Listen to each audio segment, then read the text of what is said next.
Buchholz Plant Introductions, Part 20. In early spring 1981, I purchased a few thousand bare root seedlings of Norway spruce Picea abies, and they were potted into 4-inch plastic containers to be used as rootstock for grafting blue forms of Picea pungens, weeping and dwarf Norways, etc. Picture a much younger Buchholz potting into the night after returning from a 10-hour day toiling at the Dutchman's nursery. I couldn't afford employees then, so instead of lounging in front of the TV after dinner, I would go out and shovel potting soil onto a 4x8 sheet of plywood and get the job done with a headlamp. That was when I truly learned about work speed, about what was possible to accomplish, because I wouldn't allow myself to quit for the night until 400 to 500 were behind me. 20 years after that, I was informed by a middle-aged office female that I simply expect too much from my employees. I countered with, well, not the ones who want to make more money. And quite soon, she became an ex-employee. The night shift continued for me for at least a decade, but when it came time to graft my Picea rootstocks, I could at least retreat into the back end of a warm, dry greenhouse. But still, the mantra remained that I could go to bed until so many grafts were accomplished. One's mind enters into a zen-like state, where the grafting knife, the rubber band, and the scionwood and rootstock all blend into an effortless motion. What occurs is not really work. You're just arranging plant parts, and like with religion, you need a dose of faith to accompany the process. I remember one grafting evening when I pulled from a flat an off-color Picea rootstock where the base of the shoot was blue-green, as was the terminal needles, but the middle portion was an unusual cream yellow. Not wanting to waste my precious scion on a questionable rootstock, I tossed the seedling into the trash bucket.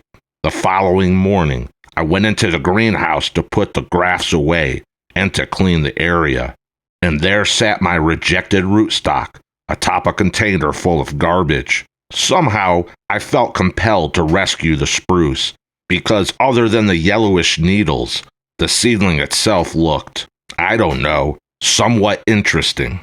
Eventually, my salvaged tree was named Picea abies Gold Dust, and I planted 3 offspring in a row in our conifer field. I reasoned that just one tree would look sickly, but if 3 were planted together, it would look like they were supposed to look that way. A few years later, conifer expert Don House of Porterhouse Farms expressed interest in my sicklings, that he thought Gold Dust was worthy of cultivar status. We sold a small number of them for about 2 decades, but it is no longer in production.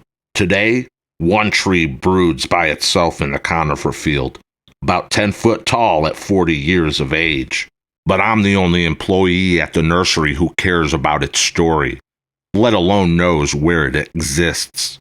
I have driven a half-dozen times from my Oregon nursery up through the entirety of Washington, and then finally into the Vancouver suburbs in British Columbia, Canada. For the most part, the 6-hour journey is a non-event, at least horticulturally speaking, because the climate and soils don't experience much difference in the 2 countries. If it's raining in Vancouver, British Columbia, it's probably doing so in Seattle and Portland. And the entire west coastal zone shares floral commonality with the overstory of Douglas fir, Pseudotsuga menziesii, and the big-leaf maple, Acer macrophyllum, as well as a plethora of understory brush, such as the snowberry, Symphoricarpos albus, and the Pacific sword fern, Polystichum muditum. The first time I entered Vancouver by car, I noticed a preponderance of Picea omorica, Serbian spruce, used in landscapes, where you seldom find it used in Oregon and Washington. And why not? The spruce adapts well in the Northwest. The medium-sized conifer is narrow with drooping branches, which turn upward at the tips, and in the regard it reminds me of Tsuga mutensiana, as both species resemble a ballerina. See Buchholz Plant Introductions, Part 18. Picea amorica grows well at the Flora Wonder Arboretum, and we have a dozen or so cultivars as proof. But it's odd that the American landscapes are sparse with the straight species, while the Canadians better recognize its virtues. The generic name Picea is derived from Latin pix in reference to its pitchy bark, while the specific epithet of amorica is the Serbian name for spruce. In the mid-1980s, I was visiting Green Thumb Nursery, located at the southeast end of Vancouver Island, just outside the pleasant town of Nanaimo. The owner passed away long ago, but the nursery continues, and I would love to check it out again. The purpose of my initial trip was to buy stock plants of conifers to add to my fledgling nursery, and the German owner took a liking to me, no doubt to our shared Teutonic origin, and he allowed me free rein to his plants. I bought 10 Picea amorica, which I could flag myself, and I chose one that was more blue than the others. It looked to be accurate as a Picea amorica, but I wondered if the owner would allow me to take the one blue tree. He said nothing, so I loaded it up and sped to the agricultural inspection station, proud that I was able to cream the crop. Later, when I began propagating from the blue seedling, I named it Blue Sky. One problem with the species, however, is that when you propagate by using vigorous Picea abies rootstock, the tree does not begin with a slender habit, not nearly as skinny as it will eventually look. That makes potential customers nervous that it is not suitable for smaller landscapes. Still, I think Blue Sky is attractive and useful, but I confess that sales were never strong. At the beginning of my career, we grew Ceodipidus from seed, and though it was a long, tedious project, with overwatering as a constant concern, in 5 to 6 years we could achieve a small 1-gallon pot. One of the seedlings produced yellow variegated needles, sometimes solid, not good due to sun scorch, but it was best when the foliage was half and half. I named the treasure Mr. Happy, and grafts were sold in about 1998. I have a love-hate relationship with umbrella pine. I love that they're an easy sell, but I hate that in our greenhouse environment with overhead irrigation, water can remain for days in the cup of the needle whirl and rot with the growth bud. Another problem was that the older Mr. Happy could revert to green, all or insignificant part, and 10 years later, you had a tree that was barely Mr. Happy. I finally threw in the towel, and though a couple trees are still at the nursery, we discontinued propagation about 6 or 7 years ago. Another Sciadipidus seedling from a later batch was remarkably slow growing, and the photo of it in a cedar box drew a lot of attention from customers when it was 12 to 15 years old. We tried for a few years to propagate via rooted cutting in winter, but our percentages were poor at 20% or less. I tired of these results, so we began to graft it instead, and that's when I christened it Fatso. I learned to my dismay that a grafted Fatso wasn't so slow and dwarf after all, for it grew like the type. We discontinued production about 12 years ago and sold all our crops. The original seedling was planted into the display garden, and at this time it appears as any normal Sciadipidus seedling.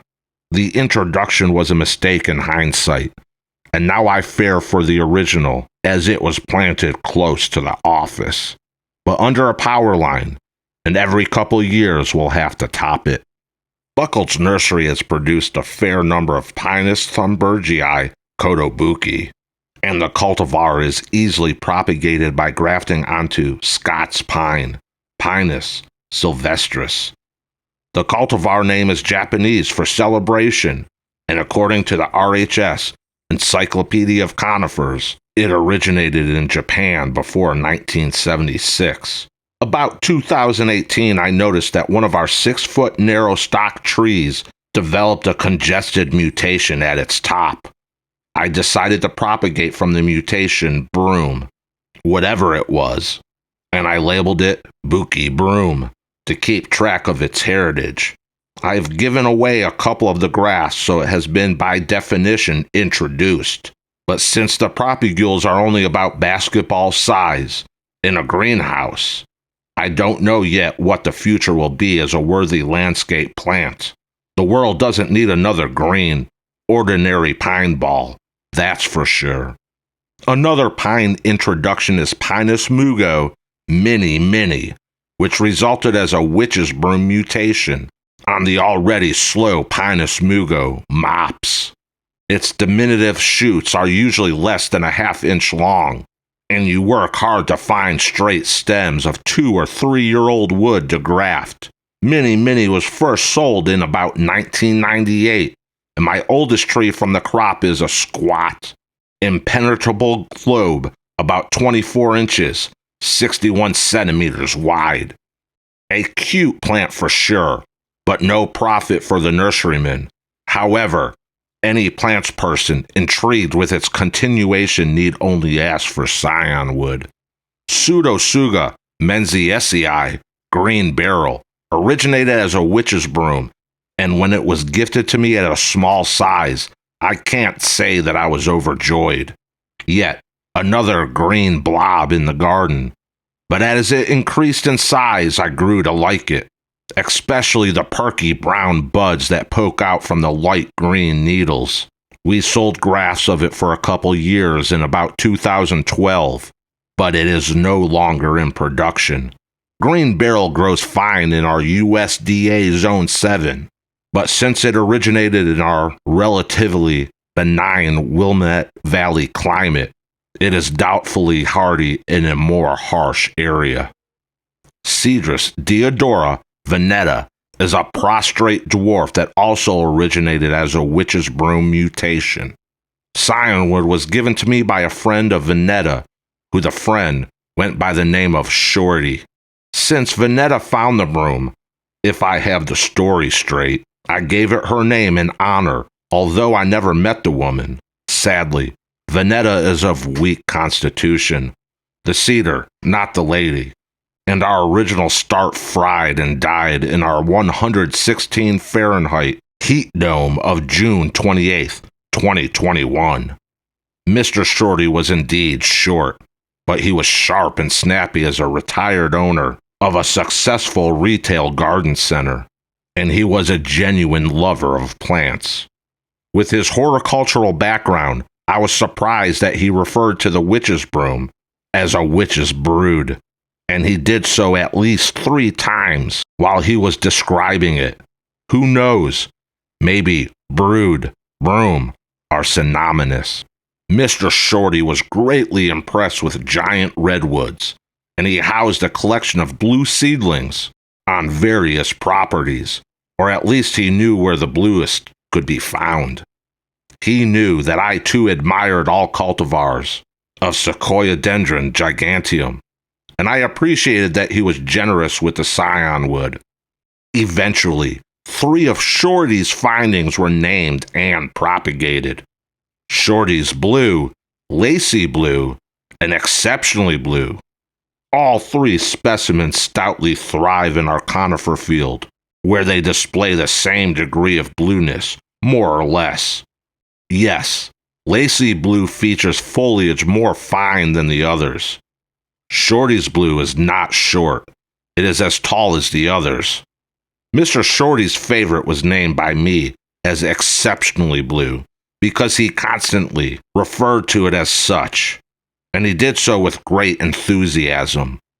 As far as the degree of blueness is concerned, all seedlings can genetically vary, of course, but I suppose that the different soils and moistures and other cultural factors can also influence the color. That might explain why Shorty's favorite blue, exceptionally blue, looks about the same as the others, at least in my one field. while it might be more vibrant elsewhere.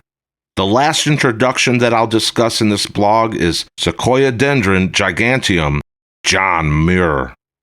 In fact, it's the last in this entire Buchholz plant introduction series.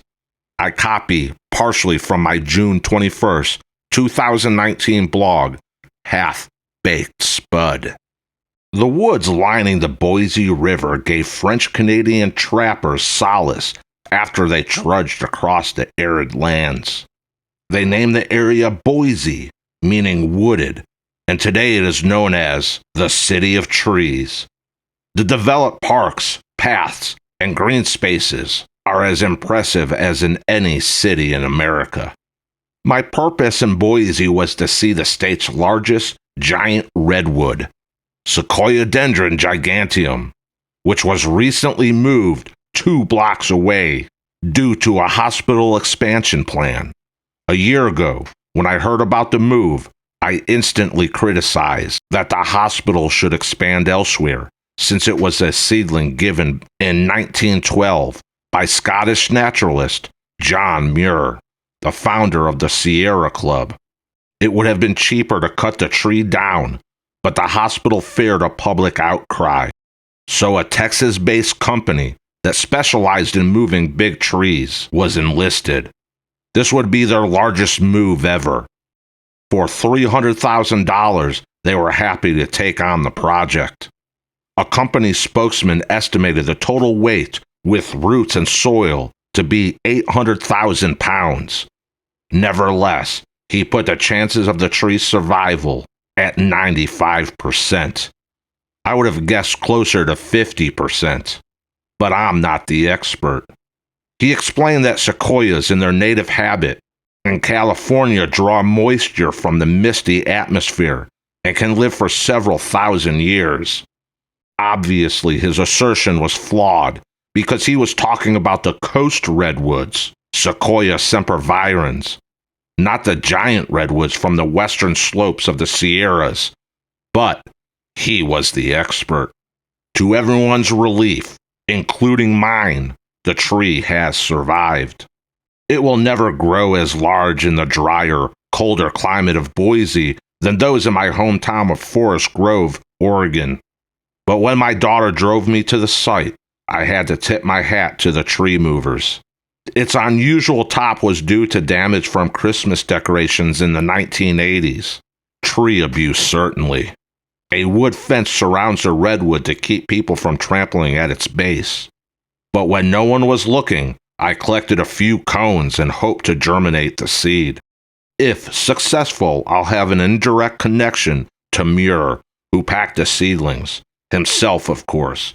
I like that thought, and I will coin its name Sequoiadendron giganteum, John Muir. 4 seedlings were given to Emile Grandjean, an employee of the U.S. Forest Service, but 2 were cut down, and the third's demise is unaccounted for. So the moved tree has added historical significance. I was very fortunate that I could fashion a career out of horticulture.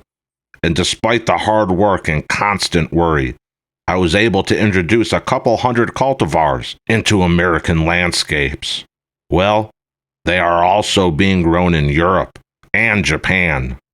None of it would have been possible without the generosity and support of other plants people, the dedicated efforts of many employees, and most important, the encouragement of my wife, Haruko. The Flora Wonder Arboretum of Buchholz Nursery is like no other place on Earth, and we have enthusiastically grown plants from all 7 continents. I have always endeavored to make the collection fun and interesting, and above all, educational, with correct nomenclature, all in addition to feeding many families. In the past year or 2, I have sold and handed off ownership of my 2 properties. Flora Farm went to the internationally famous Bartlett tree experts, and the Buchholz Nursery was acquired by the equally accomplished Mr. Maple Company of North Carolina. The sale to the new owners allows me to further my journey, my calling to study and appreciate plants without the attachments. I look forward to getting closer to my muse, Flora. If you are a specialty nursery or boutique garden center wanting the rare and exceptional plants your customers love, register as a wholesale customer on buchholznursery.com today.